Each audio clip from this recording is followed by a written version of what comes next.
Après le décès de son mari, une vieille dame décide d'aller vivre avec son fils unique et sa famille dans la ferme de ce dernier.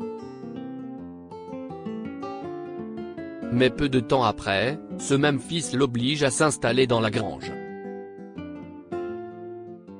Delia Norton a toujours pensé qu'elle vivrait ses derniers jours dans sa propre maison aux côtés de John, son mari bien-aimé, mais ce n'est pas ce qui s'est passé. La vieillesse a apporté à Delia quelques désagréments. Non seulement son corps autrefois souple et énergique l'a trahi, mais son mari décède soudainement d'une crise cardiaque, la laissant seule face à l'avenir. Enfin, pas tout à fait seule. Delia et John avaient un fils, Steven, qui était marié et père d'un enfant. Elle savait qu'elle pouvait compter sur lui. Après les funérailles de John, Steven a parlé à Delia et lui a demandé ce qu'elle prévoyait de faire. Delia secoua la tête. « Je ne sais pas, pardon Steven, mais je suis incapable de réfléchir pour l'instant maman », a dit Steven avec fermeté. « Tu dois prendre une décision. Veux-tu vendre la maison? Déménager dans une maison de retraite ?» Mais Delia secoua la tête, les larmes aux yeux. « Je ne veux rien de tout cela. » Cesse-t-elle écrié. Mourir entouré d'étrangers? Non. Steven hésita et dit à contre-cœur, « Tu pourrais venir à la maison avec nous et t'y installer pendant quelque temps. Le temps de prendre une décision. » Qu'en penses-tu? Delia sourit pour la première fois depuis la mort de John. Oh Steven, j'adorerais ça. Cela me permettrait d'être avec mon petit Jack. Steven réserva un autre billet pour l'Iowa, puis prit le téléphone pour annoncer à sa femme qu'il ramenait sa mère à la maison. La réponse était loin d'être positive. Sheila s'écria, « Tu la ramènes ici? Tu es fou? Tu travailles à la ferme toute la journée, et qui est censé s'occuper d'elle? Moi? Je ne changerai pas ses couches, Steven. » « Calme-toi, Sheila, a dit Steven. Ce n'est que pour un petit moment. Je ne veux pas d'elle dans la maison, de cette vieille femme. A dit Sheila. Tu ferais mieux de la mettre dans la grange. Mais si est-il là que dort le gars qui s'occupe de l'époussetage des récoltes, s'écria Steven. Je ne peux pas mettre ma mère là-dedans. On en parlera quand je rentrerai à la maison. Delia, qui ne savait rien de tout cela, était ravie de rentrer avec son fils.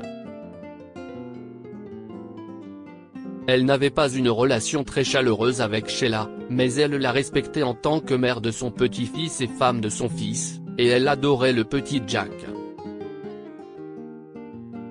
Delia a remarqué que Steven était inhabituellement silencieux en conduisant de l'aéroport à la ferme. « Est-ce que tout va bien à la ferme, Steven ?» demanda-t-elle. Ces derniers jours, je n'ai pensé qu'à moi. Je n'ai pas demandé de tes nouvelles, et je sais que tu pleures aussi ton père. Je vais bien maman, a dit Steven, et Jack est maintenant à l'école et se débrouille très bien. Il est brillant. Delia sourit. Tout comme toi, s'écria-t-elle, alors qu'il approchait de la jolie ferme.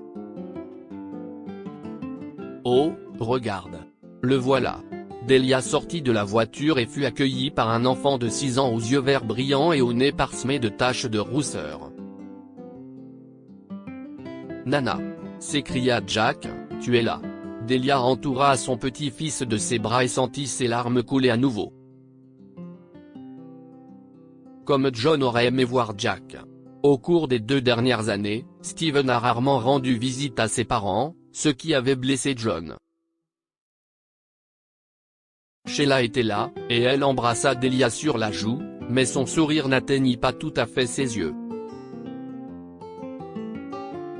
Delia, dit-elle, je suis vraiment désolée pour John. Entrez. Delia suivit sa belle-fille dans la maison pendant que Steven sortait les bagages du coffre. Ils se mirent à table, mais Sheila et Steven semblaient tous deux tendus, alors Delia commença à discuter avec son petit-fils. Je t'ai apporté un cadeau, Jack, il est dans ma valise. Elle se tourna vers Steven et lui demanda, où est ma valise, Steven? Dans la chambre d'Amis? Steven rougit. Non, maman, dit-il. Nous avons pensé que tu préférais un peu d'intimité, alors nous t'avons installé dans la grange. Il y a une chambre et une salle de bain. Tu seras très bien installé. La grange? Murmura Delia, stupéfaite. Je vais dormir dans la grange? Son fils détourna le regard, mais Sheila s'emporta, oui, dans la grange. Vous vous souvenez de ce qui s'est passé la dernière fois que vous êtes venu ici, il y a 2 ans? Vous n'arrêtiez pas de renverser des objets et vous avez abîmé le canapé. Je pense que la grange est l'endroit idéal pour vous. Delia se leva en tremblant. Steven, si tu veux bien me montrer ma chambre, j'ai besoin de m'allonger. Steven eut la grâce de prendre un air honteux en conduisant sa mère jusqu'à la grange. Voilà, dit-il d'un ton faussement joyeux. Tu seras bien installé ici. Delia s'assit sur le lit étroit et des larmes coulèrent sur son visage. Comment sa vie a-t-elle pu en arriver là? Oh John, murmura-t-elle à son défunt mari.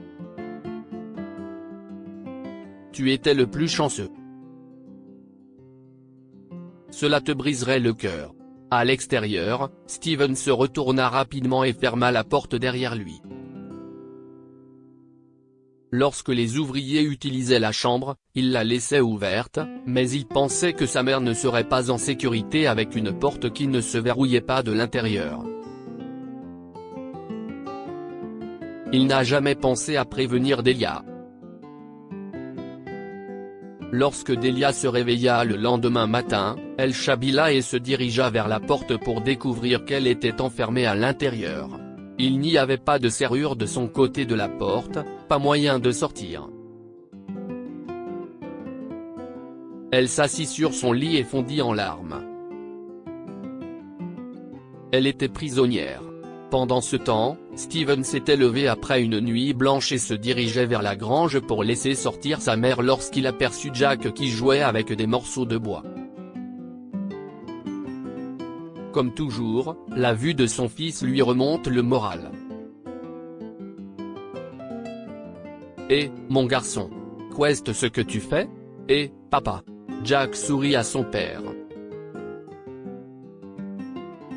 Je construis une grange pour que toi et maman puissiez y vivre quand je serai grand et que tu seras vieux comme mamie. » L'Hiroshune fils installe sa vieille mère dans une grange abandonnée et trouve 1 an plus tard un manoir à sa place. Une personne âgée pense que son chauffeur l'emmène dans une maison de retraite, mais se rend compte qu'il a tourné dans les bois. Une fille riche fait honte au fils d'un laitier avant d'être obligée de nettoyer elle-même les étables des vaches. Steven est stupéfait. Soudain, il réalisa ce que lui et sa femme étaient en train de faire à sa mère. Il courut jusqu'à la grange et déverrouilla la porte. « Maman » s'écria-t-il. « Maman, pardonne-moi.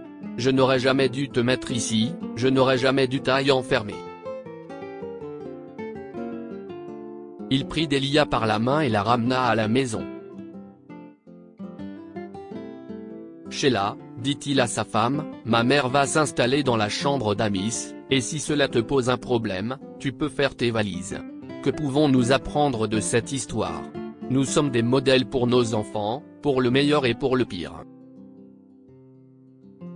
Steven ne s'est pas rendu compte qu'il apprenait à son fils à lui manquer de respect, tout comme il manquait de respect à Delia. Nos aînés méritent notre respect et notre amour. Delia avait élevé Steven avec amour et attention et méritait la même chose au crépuscule de sa vie. Partagez cette histoire avec vos amis. Elle pourrait illuminer leur journée et les inspirer. Lire aussi, une femme qui envoie de l'argent à son frère pour qu'il s'occupe de sa vieille mère apprend qu'il n'a jamais dépensé un centime pour elle. Pour lire davantage d'articles, abonnez-vous à Amo Mama sur Google News. Partagez.